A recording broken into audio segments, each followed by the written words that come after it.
Hola a todos. Bueno, pues como os dije ayer, lo prometido es deuda, vamos a grabar un vídeo sobre los bancos centrales, que esta semana ha sido una semana movidita, pero sí que es cierto que no nos ha dado la volatilidad que yo esperaba que nos diese, ya de cara a las últimas semanas de año y por consiguiente, pues decisiones importantes para comenzar el 2023. No nos dieron ningún movimiento agresivo como tal, y vamos a explicar por qué. Bueno, en primer lugar vamos a hablar de la Fed, del FOMC, ¿vale? Ese miércoles a las 8 de la tarde, con las proyecciones de tipos de interés muy importantes, y como veis aquí, las proyecciones de tipos de interés fueron más altas de las anteriores, ¿vale? Más altas de las anteriores. ¿Esto qué significa? Que el mercado debería haber tirado mucho más a la baja, en mi opinión. Pero en esa primera vela de un minuto, que es la que nosotros tenemos que operar, el mercado no se movió rápidamente 40 o búsqueda de los 50 pips. No, se movió muy despacito. Entonces, no llegó ni siquiera a casi los 50 pips, por lo que decidimos no entrar, y al ver la vela moviéndose muy despacito, no hicimos nada, ¿vale? Luego cuando cerró, buscábamos, si hubiese cerrado la vela en rojo al 100%, hubiéramos probablemente buscado un pullback, pero es que la vela cerró al 50% cuerpo, 50% sombra. Por lo tanto, fue una situación muy rara, y cuando realmente tenemos después otro evento, que es la rueda de prensa, pues probablemente no merezca la pena operar de manera agresiva, ¿vale? Porque los inversores también van a esperar a ver qué dice el presidente de la Reserva Federal o a ver qué dice el presidente de cualquier banco central, ¿vale? Es decir, movimientos agresivos nos deberíamos de sentir mucho más confiados de operarlos si son solo números. Oye, nos dan números, ¡pum!, ya está, luego no hay nada. Pero cuando hay una rueda de prensa, cuando luego el banquero central va a hablar, claro, salvo que los números sean totalmente catastróficos o totalmente diferentes de lo que se espera tanto para una dirección o para la otra dirección, pues muchos inversores van a esperar a ver qué dice, cuáles son las palabras, ¿no? Que nosotros esperamos para hacer la operación del dólar australiano o dólar americano, ¿vale? Pero a lo que voy es, estuvimos a punto, sí que es cierto que la volatilidad de hoy en día nos dice que, oye, esos 50 pips, pues oye, salvo que ¡pum!, el mercado caiga y empieza a descaerse a plomo y tenemos que entrar, pues oye, si el mercado va de manera muy despacita, tampoco merece la pena operarlo, ¿vale? Esto fue el FOMC. Después, no nos dio nada, y probablemente no nos dio nada ninguna operativa. ¿Por qué? Porque al día siguiente, por la mañana, el jueves, teníamos el Banco Central Europeo. Luego hablaremos del Banco de Inglaterra, pero tenemos el Banco Central Europeo.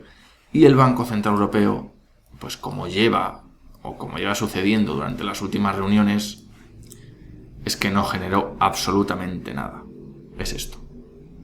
No generó absolutamente nada. Y ya van muchas. Que como norma general el Banco Central Europeo no genera oportunidades, ¿vale? En cuanto a temas de política monetaria, antes de entrar con el Banco de Inglaterra, sí que es cierto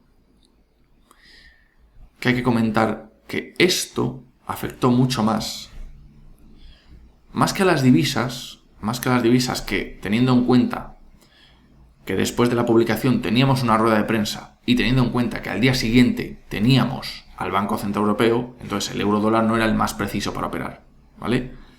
Pero fijaos en la bolsa americana. Por ejemplo, el Nasdaq, que es el más sensible a los tipos de interés. El Nasdaq, desde las decisiones de la Reserva Federal, fue esto. A ver, aquí. Está cayendo mucho. Indecisión, pero después de la rueda de prensa ya los mercados ya asumieron pues lo que realmente dijo Powell, que es que los tipos de interés son altos, sí, la inflación va bajando, sí, pero que esos tipos de interés altos se van a mantener el tiempo que sea necesario hasta que se llegue a una inflación del 2%.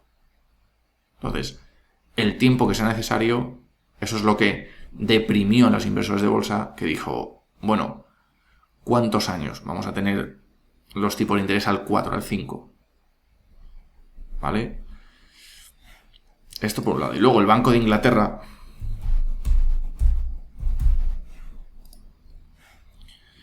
El Banco de Inglaterra, que fue ayer,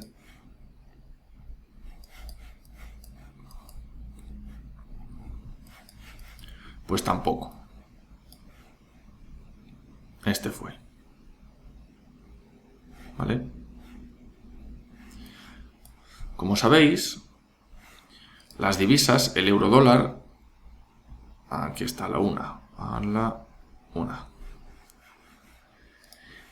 El euro-dólar buscamos 50 pips para meternos de manera agresiva, si se hacen en los pocos segundos. Pero ¿qué pasa con la libra-dólar? Que al ser una moneda con menos volumen, esos 50 pips deberían ser pues 65, 70 pips. Porque tiene mucho más volumen, tiene mucho sentido, hay mucha más volatilidad, es una divisa que mueve muchos más pips y por consiguiente los 50 en el euro-dólar deberían equivaler a los 65, 70 en la libra-dólar, ¿vale? ¿Qué pasó? Pues un movimiento prácticamente idéntico casi al del FOMC. Dicho esto, estos datos significan que no todos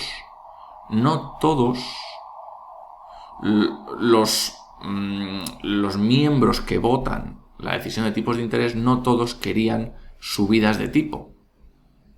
Querían menos. Es decir, hubo dos, ¿vale?, que votaban para mantener tipos, no subir tipos. Entonces, ¿qué pasa? Que eso debería de haber depreciado mucho a la divisa. ¿Vale? ¿Por qué? Porque no son tan agresivos en la toma de subidas de tipos. Hay más gente que piensa que había que mantener tipos. Y por consiguiente la divisa debería haber caído. Pero no realizó, luego ha estado cayendo, pero no realizó ese movimiento esperado de caída agresiva. Y por consiguiente no se operó. ¿Vale? No se operó. Se movieron tipos a lo estimado, pero en esta ocasión no hubo un movimiento que no supusiera realizar ninguna operación. ¿Vale?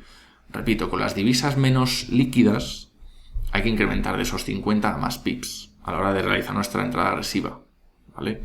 Que ha dado tanto beneficio con los datos de inflación en los últimos meses, tanto de un país como de otro, de Estados Unidos como del Reino Unido.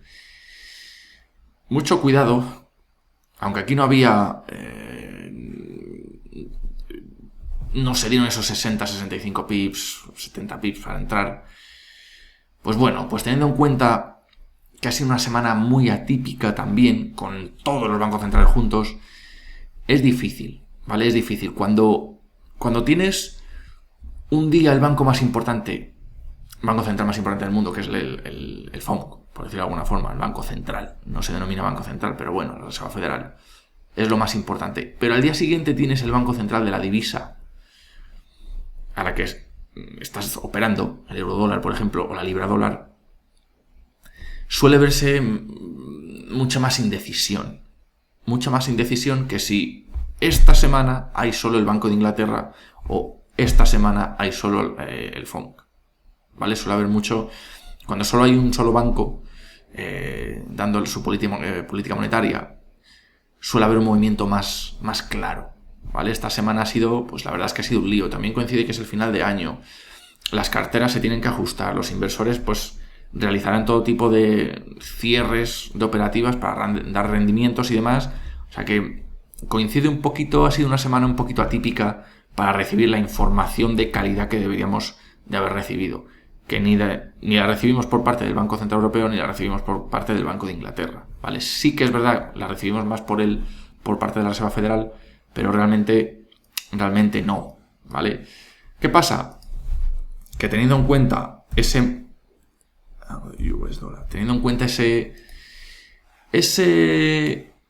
versión hawkish, como se suele decir, del banco de la Reserva Federal, que es el banco del Banco de Estados Unidos, ¿qué hicimos? operamos, como sabéis, el dólar australiano, dólar americano, ¿vale? Y lo operamos porque nosotros pensábamos, recordad que lo subimos a los diferentes canales de Telegram, pensábamos que podía haber esta la situación perfecta para ver una rotura falsa que luego tirase para abajo, ¿no? ¿Qué pasa? Que no hubo esa rotura falsa. Pero si veis aquí, el FOMC generó una mega sombra que con el paso del tiempo se fue comiendo. Si este tipo de patrón, que es en el techo, una mega sombra, ¿vale? Pero con cuerpo arriba, tanto rojo o verde, si luego se da la vuelta, eso es un patrón muy fuerte para decir se está revirtiendo el movimiento. Es decir, que aquí hubo fuerza alcista en el techo casi, que con el paso del tiempo se fue dando la vuelta. Y es cuando entramos en ventas teniendo en cuenta esa versión más fundamental, ¿vale? Teniendo en cuenta que el mercado había estado subiendo desde el 12 de octubre. Pues no venía mal una consolidación que empezase desde el techo, ¿vale? Y por eso operamos en ventas. En ventas. Era difícil operar, por ejemplo, el euro-dólar, hacer esta operación por el Banco Central Europeo, porque emitió su comunicado y dijo que iba a seguir subiendo tipos de interés. Era difícil hacerlo con el Banco de Inglaterra, pues por eso, porque cuando se dan información importante de dos bancos centrales, pues es más difícil tomar una decisión. Pero con el dólar australiano, pues oye, pues no teníamos información de calidad de Australia y por consiguiente el mercado sí que generó ese movimiento hawkish, como se dice, de ventas de dólar australiano, o más bien de compras de dólares con respecto al dólar australiano, ¿vale? Entonces, resumen de los bancos centrales desde el punto de vista fundamental. Van a seguir subiendo tipos de interés, especialmente la Reserva Federal subirá hasta 5% el año que viene. Por lo tanto, en teoría, deberíamos de posicionarnos en fortalecimiento del dólar, ¿vale? Fortalecimiento del dólar. Por tanto, cualquier situación de cualquier extremo de estructura que se dé para poder ponernos en fortalecimiento del dólar, ¿vale? En apostar a que el dólar se aprecie, pues será bienvenida. El caso es que si volvemos a ver estos niveles, intentaremos vender. Lo mismo en el eurodólar, ¿vale? Aunque aquí se juntan los dos bancos centrales, sí, pero lo mismo en el eurodólar. Si el mercado vuelve a tirar sobre esta zona, intentaremos posicionarnos en ventas, ¿vale? Roturita falsa, pues entonces intentaremos posicionarnos en ventas también. Y además que es que ya en el eurodólar el mercado ha estado, oye, subiendo muchísimo. Desde, pues eso, desde septiembre. Ventas, ¿vale? Así que muy atentos al canal Telegram cuando sigamos subiendo, pues oye, estructuras, pero que desde el punto de vista fundamental no se ha cambiado el tema. Dólar, apreciación del dólar, esperamos, no tan agresivo como el año pasado, pero esperamos apreciación del dólar y por consiguiente cualquier ventas en el techo de cualquier divisa relacionada con el dólar para su apreciación, pues oye, pues sería en teoría una buena oportunidad de trading.